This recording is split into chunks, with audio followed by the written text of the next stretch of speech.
Hey there guys, I'm back with a podcast thingy for the first time in a really long time.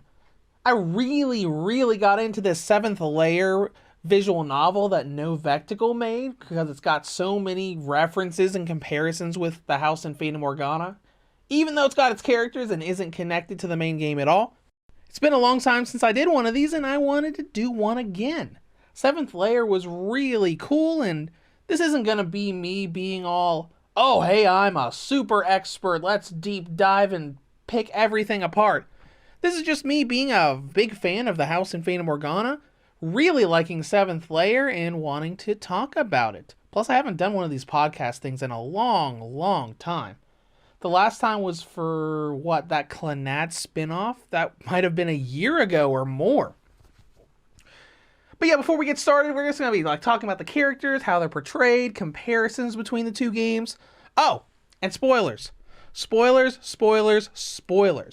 We're going to spoil all of the good stuff from the house in Fata Morgana and all of the spoilers from Seventh Lair. We're talking about the ending, all of the reveals. So if you haven't played both games and don't want to be spoiled, I'd come back afterwards, because there's some really crazy things that happen in both games.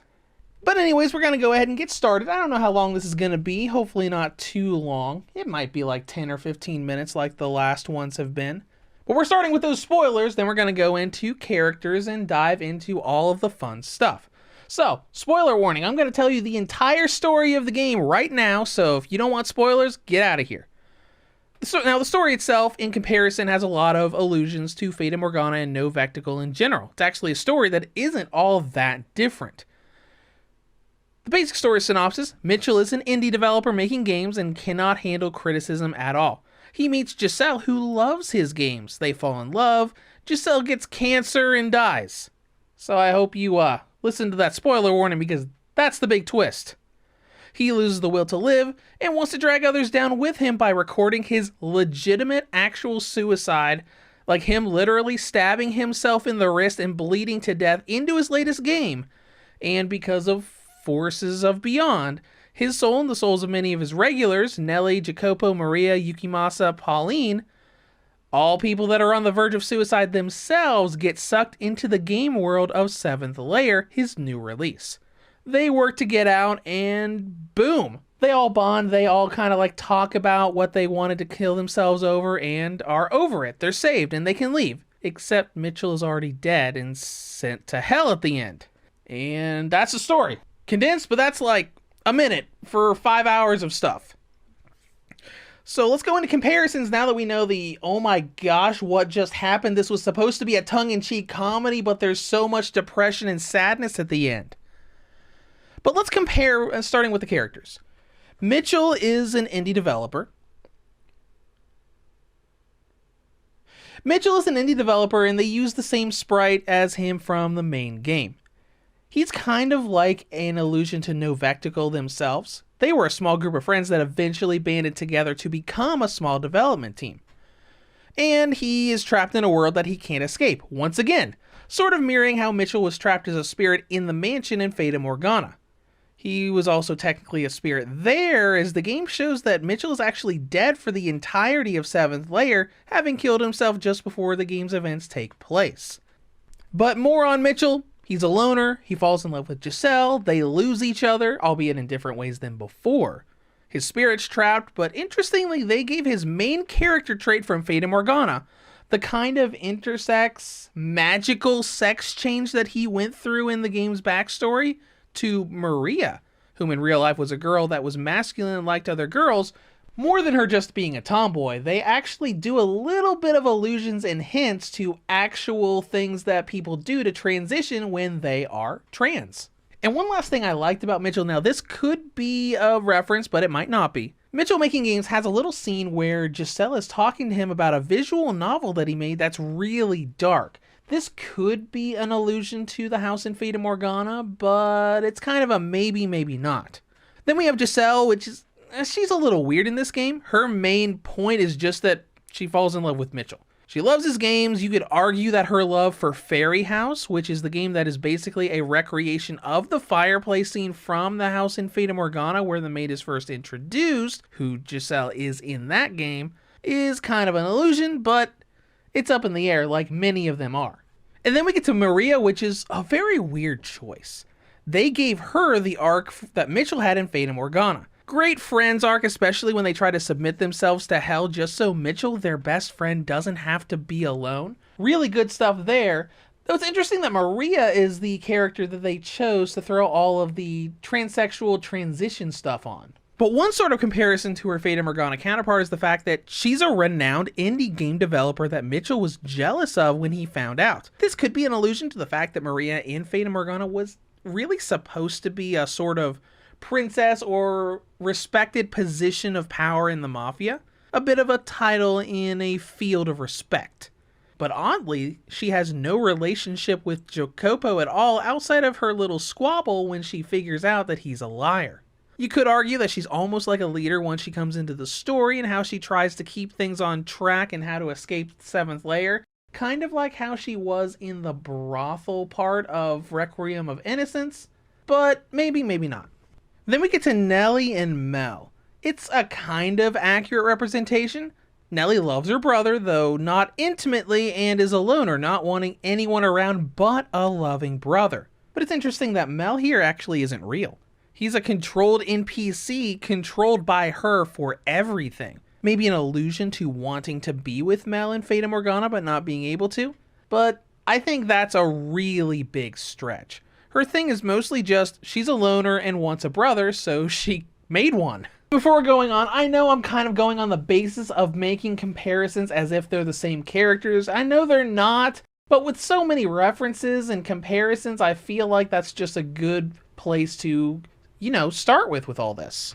Then we get to Jacopo, probably my least favorite character in this game. He has no ties to Maria at all. He's just a jerk that tries to lie and make himself sound important. The whole fact that they find him as the lord of a castle surrounded by servants, it's a nice little allusion to Morgana's timeline in the main game, where he is essentially the lord of a castle or area when Morgana is captured and eventually dies. But really, it's just a bunch of allusions to how much of a jerk he was.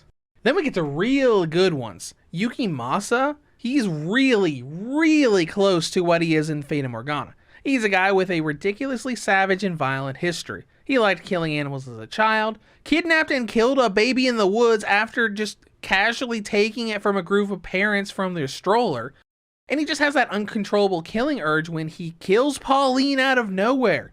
Just boom, I want to have sex with you right now, and then bites her in the neck like he's a vampire or something. Though Pauline is kind of disappointing, she's just sort of there. It mirrors how her fate is in Fata Morgana. She's just kind of there to fall in love with Yukimasa and is accidentally killed by him. Now there's a cool little story bit that kind of made you think there was going to be more to Pauline. She shows up in the 7th layer. Yukimasa convinces the rest of the party that she's actually Pauline and not just an NPC, and they need to find a way to basically save and release her, and unless I'm remembering properly, that never happens. It's a big plot thread that they are all trying to go for, and nothing really comes of it. Then we get to Morgana, which I was so happy that she showed up. I went through that whole game, I was almost at the end, and I was thinking, please tell me Morgana shows up. Tell me she shows up somewhere. I absolutely love her design. I love her character, even though she's a horrible, terrible, tragic villain. But still, I loved her to death. And I was kind of sad that there wasn't more of her. But her role was really cool. She was basically an angel that made the whole game world, trapped everyone's souls within it, sort of an allusion to Morgana the Witch, trapping souls in the mansion in Fata Morgana, though for different reasons. But it was cool that she and Mitchell got a little heart-to-heart at the end before she basically plunged him into the depths of hell. That's all I got for the characters.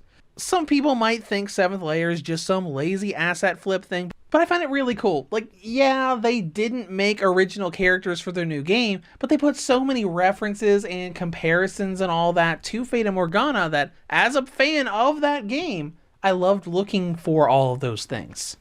And to finish things off in this podcast, let's talk about that tongue-in-cheek, complete, utter lie on the game descriptions. Like, oh yeah, this is a fun little tongue-in-cheek comedy that's just emotional at the same time. Let me tell you how that final arc goes.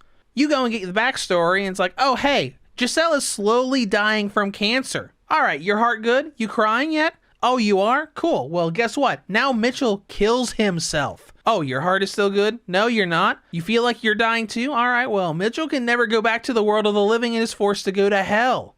You still good?